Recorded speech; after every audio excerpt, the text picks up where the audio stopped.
Now we'll hear from our candidates.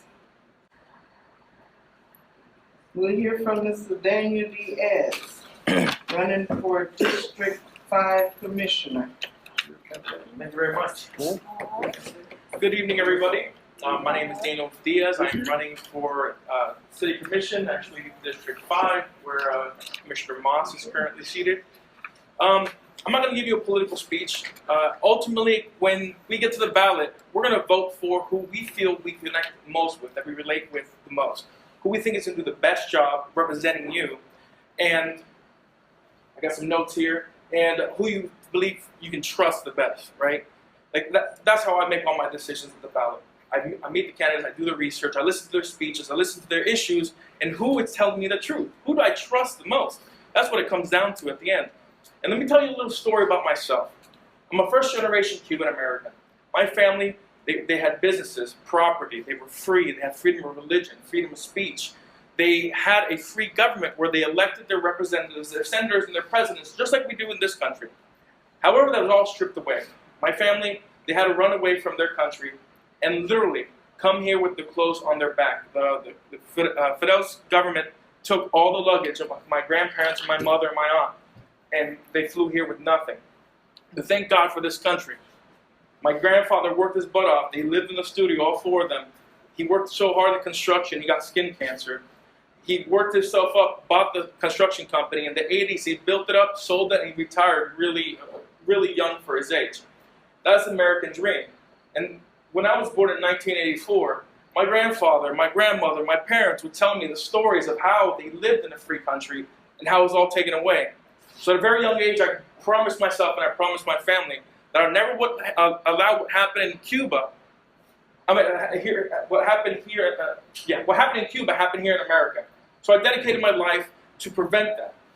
So at the age of 15, I got involved with the Christian Family Coalition down in Miami with Tony Verdugo. And from that point on, I dedicated myself to serving others and serving the community.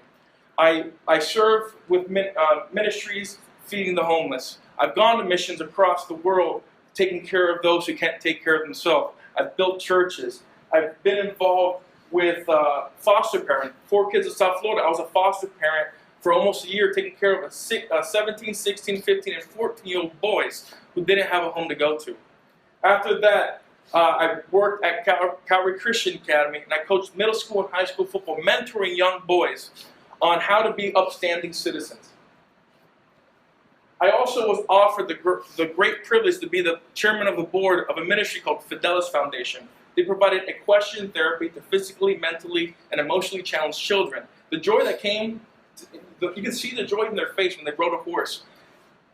In person, they wouldn't really communicate because of what happened to them or whatever challenges they had. But when they're riding the horses, you can just see the joy of a child. It just comes out, their natural instincts. I was honored with that, and now I'm part of the Knights of Columbus. We do charitable works. We feed the homeless. Our Father's House. We raise money. We had a golf tournament, raised several $1,000s, and gave it to his father's kitchen.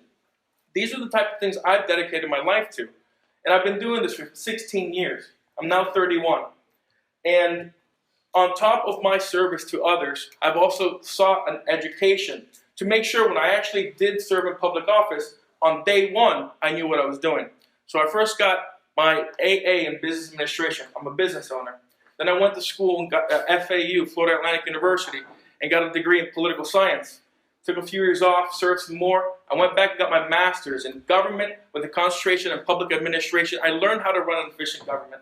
And I don't have the experience like Commissioner Moss, but I know on day one I'll hit the ground running, and I'll make sure Pompano is better than before. I'll make sure Pompano is a great city that we want to raise our kids in, and our kids want to come back after they go get their education. And they'll continue coming to Collier City, Palm Air, John Knox Village, where they'll come and retire. So this is the dedication that I've done. I dedicated my life to serving others, and now I want to serve you as the City Commissioner of District 5. And I hope you give me the opportunity to represent you and be a voice for you in the City Commission. I want to thank you so much. And before I go, please visit my website. It's www.danielpdiaz.com, and also go on Facebook, elect Daniel Diaz for City Commission. Thank you so much. I'll be here for questions, and that's it.